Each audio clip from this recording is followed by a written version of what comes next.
When people think about the fall of the Roman Empire, they usually imagine barbarians breaking through the gates, defeated legions, or emperors being poisoned in their palaces.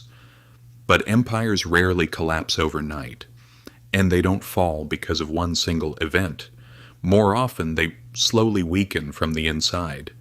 And one of the biggest reasons is something we still use every day: money. Rome didn't collapse only because of wars or corruption. Its money gradually lost people's trust, and that ended up hurting the entire economy. For centuries, Rome's economy ran on a silver coin called the denarius. Soldiers were paid with it, merchants traded with it, and ordinary people saved it. It wasn't just a coin, it represented stability. As long as people trusted Rome, they trusted its money. The problem was that running an empire was incredibly expensive. Rome had to pay its armies, build roads and aqueducts, and fight wars across huge borders. Eventually, tax income wasn't enough to cover all these costs. Instead of collecting more taxes, Roman emperors chose an easier solution. They reduced the amount of silver inside the denarius while keeping its face value the same. At first, the change seemed small. During Augustus's reign, the coin was about 95% silver. Under Caracalla, it dropped to around 50%. By the time of Gallienus, it contained less than 5% silver.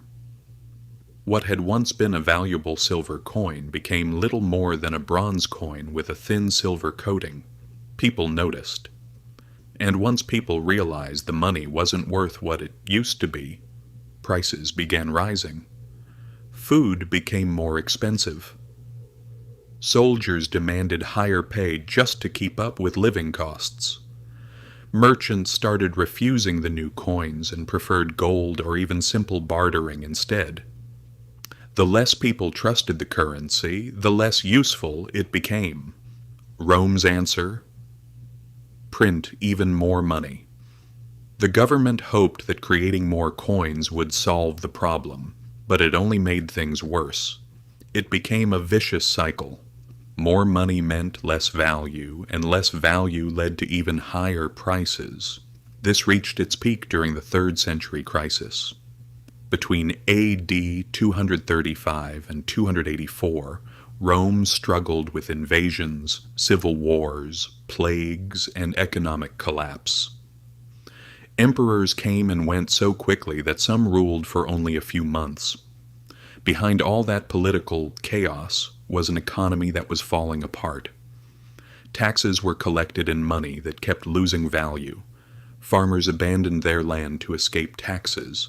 Trade networks weakened, and the government responded with strict price controls and forced labor. None of it worked.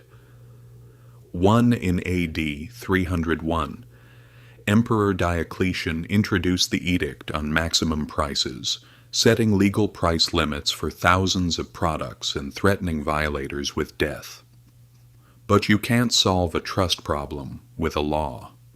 Merchants simply hid their goods instead of selling them at a loss. Black markets expanded and official trade slowed dramatically. Eventually, Rome gave up on the denarius. Around AD 312, Constantine introduced the solidus, a high-quality gold coin that restored stability in the Eastern Roman Empire. But for the Western Roman Empire, it was already too late. The economy had been weakened for decades. Trade had slowed. The military became harder to fund, and most importantly, people no longer trusted the system. That's the real lesson. Rome didn't collapse because everything suddenly went wrong one day. It slowly lost the confidence of its own people. And once that trust disappeared, fixing the economy became far more difficult. History repeated this pattern many times. After World War I, Germany printed huge amounts of money to deal with its financial problems. By 1923, prices were rising so fast that people rushed to spend their wages the moment they got paid. because the money could lose value within days. Bread became so expensive that people carried cash in bags and wheelbarrows. Zimbabwe experienced something similar in the 2000s. As the government printed more money to deal with economic problems, inflation spiraled out of control. Eventually, many people stopped using the local currency altogether and switched to foreign currencies, different countries, different centuries, but the same mistake.